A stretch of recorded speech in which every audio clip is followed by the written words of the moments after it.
Bonjour et bienvenue sur Isobourse. Vendredi 13 mai 2022, l'indice CAC 40 a terminé la semaine sur une hausse hebdomadaire de 1,7% à 6362 points, en repli de 11% depuis le début d'année 2022.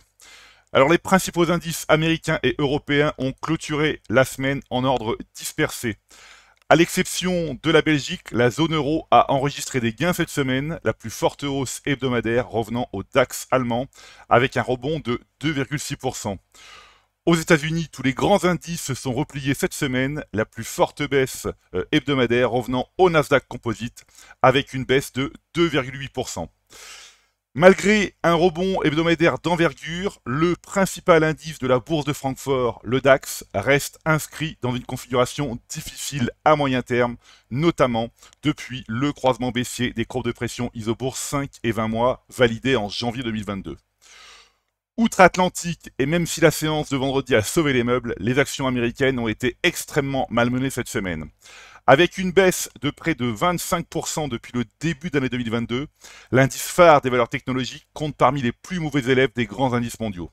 Après une phase haussière identifiée en mai 2020 et un gain de 45%, le modèle Isobourse est repassé négatif à moyen terme en février 2022 sur l'indice Nasdaq Composite, notamment après la validation du croisement baissier des courbes de pression Isobourse 5 et 20 mois. Le principal indice de la bourse de Paris, donc le CAC 40, eh bien, reste également inscrit dans une phase de marché compliquée à moyen terme depuis le croisement baissier des courbes de pression Isobourse 5 et 20 mois validé en mars 2022. La pédagogie étant affaire de répétition et comme je le rappelle régulièrement dans mes chroniques, quand la courbe de pression Isobourse 5 mois évolue au-dessous de la courbe 20 mois, nous savons que nous évoluons dans une phase de marché complexe à moyen terme, mais nous ne connaissons ni l'amplitude ni la durée de l'instabilité. Alors plus largement, eh bien, il n'y a pas de changement à moyen terme sur les principaux indices américains et européens. Les recommandations restées à l'écart doivent nous inciter à privilégier la prudence, d'autant que le contexte géopolitique et économique reste tendu. À court terme, eh bien, la configuration globale des indices ne montre pas non plus de signes d'amélioration.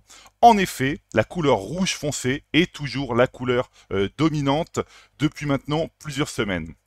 Enfin, eh bien, à très court terme, nous voyons apparaître quelques signaux positifs sur les indices allemands et italiens.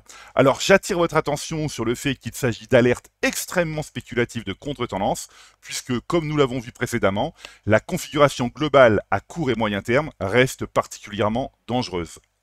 Sur le plan maintenant, eh bien, des actions, l'analyse des valeurs du CAC All Tradable, donc l'indice représentatif du marché français, montre que le consensus moyen terme Isobourse reste très ancré dans le rouge, avec 70% des valeurs en tendance baissière ou en retournement baissier. Encore une fois, hein, il n'est pas question de faire n'importe quoi en se débarrassant de ses actions ou en faisant des acquisitions d'une manière très aléatoire. Il est nécessaire de conserver son sang-froid en restant à l'écart des valeurs négatives à moyen terme et en conservant les autres. Voilà, et bien écoutez, c'est maintenant à vous de faire le point de vos valeurs en portefeuille avec Isobourse. Je vous donne rendez-vous pour ma prochaine chronique et d'ici là, eh bien, restez avec nous sur Isobourse.